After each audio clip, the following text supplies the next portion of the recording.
நாம் அனைவரும் வாழ்வில் அவ்வப்போது கோபம் கொள்கின்றோம். அதை தவிர்க்க இயலாது. மனிதர்கள் அந்த பாவனையோடு தான் பிணைந்துள்ளோம்.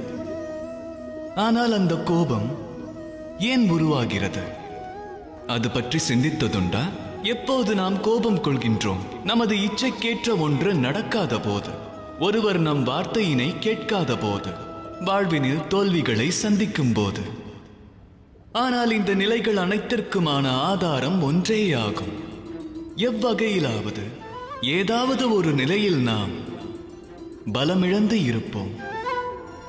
ஒருவர் பலமிழக்கும் போது அங்கே கோபம் மூழ்கிறது. அதன் பின் அக்கோபம் நம்மை மேலும் பலகீனமாக்குகின்றது. அந்த கோபத்தினை நாம் கட்டுப்படுத்தாவிடினில் குழப்பம் உருவாக துவங்கும்.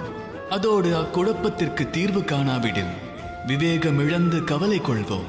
அந்த மனக்கவலையை கட்டுக்குள் வைக்காவிடில் மனிதனானவன் தன்னிலையை இழப்பான். பிறகு அவன் சிந்திக்கும் சக்தியினை அடியோடு இழப்பான். அதன் பின் அந்த மனிதன் சருகு போல் மண்ணில் சாய்வான். ஆகையால் தம்முடைய கோபத்தை வசமாக்குங்கள். தம்முடைய மனதை என்றும் அமைதியடையச் செய்யுங்கள். ராதா ராதா.